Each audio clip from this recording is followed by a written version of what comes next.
I can Yeah. agree with that. And I also have to say that the team at healthygoods.com is also, I think, coconut, the chocolate coconut's their favorite. Is their So, favorite? Okay, yeah, great. Well, I'll have to send a box for everybody to, yeah, in thanks for all of your support that you've given us over the years. yeah, they love them. Yeah, they extremely be thankful for that. So, um, Great, great. so, and being a nutritionist and graduate from Bastyr University, you know, you have a lot of health information. So, Right. if people are also exposed to videos online, Facebook, newspaper, uh, journals, you know, and just massive content on health. A lot of it inaccurate, a lot of it hyped, a lot of it just marketing, but what is a really solid health tip that you would give that's uniquely beneficial, that is uniquely from you, that people would greatly benefit from? Okay. This is always a challenge for me because there's so many tips that I have, and depending on a person's interest and their age and their food preferences. But if there's one thing that I could say is sort of a broad swath, it would be to reduce refined carbohydrates. And let me flush that out a little bit. By refined carbohydrates, I mean white foods, simple carbs. It essentially boils down to sweeteners like sugar and corn syrup and flour products like white bread, bagels, cookies, crackers, um, candies. Soda would fall into this category as it's sweetened with the sugar or the corn syrup. These all digest immediately in our system. Whether you're talking about a piece of Wonder Bread or a teaspoon of sugar, within 15 minutes, those are converted to simple sugars in our digestive tract, and they rush into our bloodstream and spike our blood sugar. This spike in blood sugar is affecting over 50% of the adults in America. Over half the country are experiencing what I call the blood sugar roller coaster, where their blood sugar spikes and then our body reacts and brings it back down too far, and so we get low blood sugar, and so then we eat something that brings it back up, and we get on this roller coaster. It causes weight gain. It causes erratic moods. When we're low blood sugar, we have poor cognition. We get tired. We have food cravings. All of impetus for poor eating and poor diet, not all of it, but a large part of it arises from this blood sugar roller coaster that we're on. It can affect our sleep. It can affect our energy. It affects our cortisol levels. I mean, you can really get into a downstream metabolic effect that would be maybe more complicated for this conversation, but suffice it to say, there's a tremendous negative effect of these refined carbohydrates. And if there's one thing that I could say, it would be, ideally to eliminate those, but certainly to reduce those because of all of the effects, metabolic effects, and blood sugar effects that they have. Right. Yeah, it's a very, very valid health tip. One that it's probably, mine is slightly different than that. I would say mine is probably eat a protein snack or a snack every couple hours is probably one of my top tips. Um, Right, right. because Yeah, everything. I'm always. Oh, sorry. Go No, on. go ahead.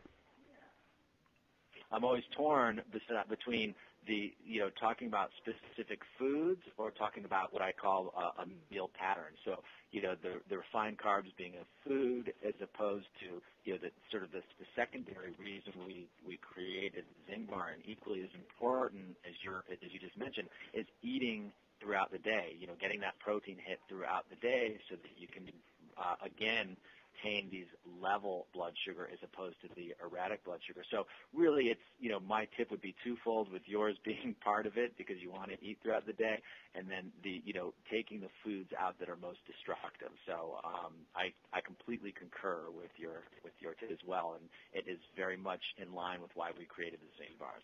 Right, and which is why I carry them, because they've got the protein in them, and they don't have the fillers and the, anything else that's otherwise not beneficial. So, and what I've seen, in clinic is if you're working with a patient who is overweight, they have addictions, perhaps they're alcoholic, perhaps they're fatigued all the time, perhaps they find themselves binging, they're anxious, they can't sleep, they're depressed. All these things stem simply from imbalanced blood sugar. And, Right. it's, Right. it's so amazing when you have a person come into your office. I mean, for example, one of my key successes that I'll never forget was a patient who came in, and he was HIV patient, so he was extremely stressed out, depressed, suicidal, and then extremely irritable. And it turned out that he was always cold, and he craved sugar, and that's all he ate. So I simply told him, all you have to do is start eating. You've got to eat.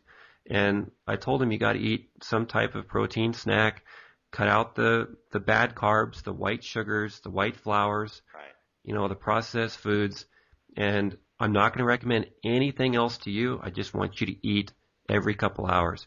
He came in 2 weeks later, and they didn't even make it to the door to the clinic room. They were in the lobby, and they both came up to me and gave me a huge hug and were crying. So, Wow. I mean, that guy's life completely turned around from that simple tip. So, Yeah. Yeah. And interesting, those two tips are the two tips that we've just said, getting rid of the sugar and eating every couple of hours. And I mean, whether you want to lose weight, whether you want to have more energy, whether you want to sleep better at night, whether you want better immunity, I mean, it all goes back to those basic tips. that's right. That's right. Yeah, immunity. That's another one. So, I know. so any closing comments, David? Well, sure. I'd like to sort of thank you for this podcast, first of all, and really making an effort to highlight your products and to provide your customers with a little more transparency and information about the companies that you work with. I think my biggest challenge as a nutritionist is to recommend healthy foods to my clients that also taste good, that they will embrace. As we've talked about, the basic tenets of a healthy food is high fiber. So think fruits, vegetables, nuts, whole grains. So having high fiber in your diet, lean protein, as we've also talked about, and healthy fats. Those, and I guess I would probably say, and low glycemic carbs. That goes in with hand in hand with the high fiber, the vegetables and nuts. Those are the building blocks, the macronutrients that are the building blocks of our health. And we basically took those basic building blocks and created Zing bars. But if people don't like it, I mean, there's other bars on the market, high fiber bars that have similar health benefits as we have. But if people don't like it, they won't eat it. And so therein lies the challenge, to create a product aligned with our passion as nutritionists for excellent nutrition that people will also enjoy. And that's what we've done with Zing bars. We've really created a healthy bar that tastes good. And in closing, I'd like to leave you with a quote from one of our customers that she posted on our website a few months ago, and it says, "The first time I tried a Zing bar, my taste buds were in shock of what I had just put into my mouth. How could a bar that's nutritional taste so good? I don't know how, but Zing bars manage to completely satisfy you with their flavor without compromising the nutritional value. I can't decide which is better, the Zing I get from knowing they are good for me, or the Zing I get from how great they taste." Wow. We call it Zing squared. Nice. Tastes great and good for you. Yeah. Well, you accomplished it. Congratulations. Thank you very much. Yeah. Thank you very much. So, well, thank you, David. And so that'll wrap up today. So again, this is David, from the CEO and one of the co-founders from Zing Bars, one of my favorite energy bars actually that we offer at healthygoods.com. And once again, I shudder to call it an energy bar.